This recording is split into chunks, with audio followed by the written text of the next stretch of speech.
Vaccination को लेकर पूर्व सीएम रमन सिंह के उठाए गए सवालों का राज्य सरकार ने जवाब दिया। सरकार ने टीकाकरण के आंकड़े अब जारी कर दिए हैं। इन आंकड़ों के अनुसार 18 से 44 साल के ग्रुप वालों के लिए छत्तीसगढ़ को अब तक 9,38,530 डोजेस मिली हैं और इनमें से 7,99,832 वैक्सीन लगाए जा चुके हैं। छत्तीसगढ़ में 18 से 44 साल की उम्र में आने वाली जनसंख्या में से 20.29% लोगों को वैक्सीन की पहली डोज दी जा चुकी है।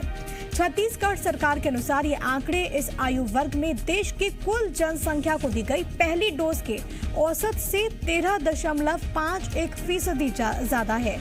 बघेल सरकार के अनुसार प्रदेश को अब तक अलग अलग खेप में कुल 81,59,080 वैक्सीन मिली हैं। 18+ वालों के लिए राज्य सरकार कोविशील्ड और कोवैक्सीन को 75 लाख डोज का ऑर्डर पहले ही दे चुकी है। तो टीके को लेकर सवाल उठाए गए थे और अब इसी पर सरकार ने आंकड़े भी जारी कर दिए हैं। मेरे साथ मेरी सहयोगी रजनी ठाकुर लगातार मौजूद हैं। रजनी, वैक्सीनेशन को लेकर फर्स्ट डे से हम देख रहे हैं कि प्रदेश की सियासत कितनी गर्म है, लगातार आरोप प्रत्यारोप का दौर देखने को मिल रहा है, लेकिन अब सरकार की ओर से आंकड़े जारी कर दिए गए हैं कि कितने वैक्सीनेशन हो चुका है, लेकिन इन सब के बीच अभी भी एक बड़ी आबादी है जो कि रहती है वैक्सीनेशन के लिए। जी, छत्तीसगढ़ में अगर वैक्सीनेशन की बात की जाए तो स्थिति बहुत अच्छी नहीं कही जा सकती है। हालांकि राज्य सरकार ये कहती रही है कि केंद्र की तरफ से सहयोग नहीं मिलने की वजह से वैक्सीनेशन की रफ्तार धीमी है। 18 से 44 साल के वैक्सीनेशन की जिम्मेदारी राज्य सरकार पर है। राज्य सरकार ने इसके लिए 75 लाख टीकों का ऑर्डर दिया है पहले ही, और 1,30,00,000 की आबादी है जिसको वैक्सीन लगनी है, लेकिन अब तक महज 9 लाख जो डोज है वैक्सीन की वो मिली है और 7,99,000 यानी कि तकरीबन 8 लाख लोगों को वैक्सीन लगी है। दिक्कत तब होती है जब वैक्सीन जो आती है वो खत्म हो जाती है और तब तक दूसरी खेप नहीं पहुंच पाती है। ऐसे में कई ऐसे जिले हैं जहां पर वैक्सीनेशन रुका रहता है। रायपुर की अगर हम बात करें तो यहां पर भी बीते 5 दिनों से वैक्सीनेशन रुका हुआ था, और न सिर्फ रायपुर बल्कि 20 से ज्यादा ऐसे जिले थे प्रदेश भर में जहां पर वैक्सीनेशन रुका हुआ था। और दिक्कत सिर्फ 18 से 44 साल के वैक्सीनेशन के लिए नहीं है, बल्कि 45+ के लिए भी दिक्कतें पेश आ रही हैं। कल हमने जब लोगों से बात की तो उनका कहना था कि ऐसे लोग जिनको कोवैक्सीन की पहली डोज लगी है उनको अब दूसरी डोज नहीं मिल पा रही है। पहले उन्हें बताया जाता है कि फला तारीख को उन्हें दूसरी डोज लगेगी, लेकिन जब वो सेंटर पर पहुंचते हैं तो उन्हें बताया जाता है कि वैक्सीन खत्म हो चुकी है।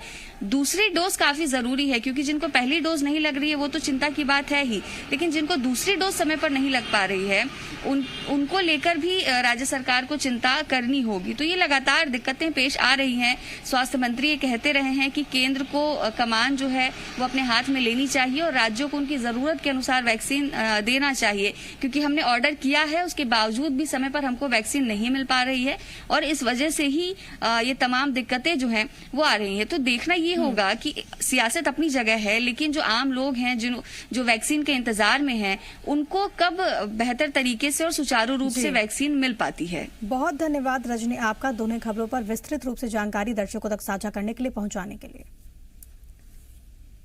आगे बढ़ते हैं। टीकाकरण की धीमी रफ्तार को लेकर छत्तीसगढ़ में सियासी वार पलटवार जारी है। पूर्व सीएम डॉक्टर रमन सिंह ने बघेल सरकार पर निशाना साधते हुए कहा कि कांग्रेस सरकार वैक्सीनेशन को लेकर भ्रम फैलाने का काम कर रही है। उन्होंने कहा कि सीएम ने विधानसभा में घोषणा की थी छत्तीसगढ़ में सबको मुफ्त टीका लगाएंगे, लेकिन अभी 12% स्वास्थ्य कर्मियों को वैक्सीनेट करना बचा हुआ है। वहीं 45+ ग्रुप में भी अभी तक सिर्फ 65% लोगों का ही टीकाकरण हुआ है।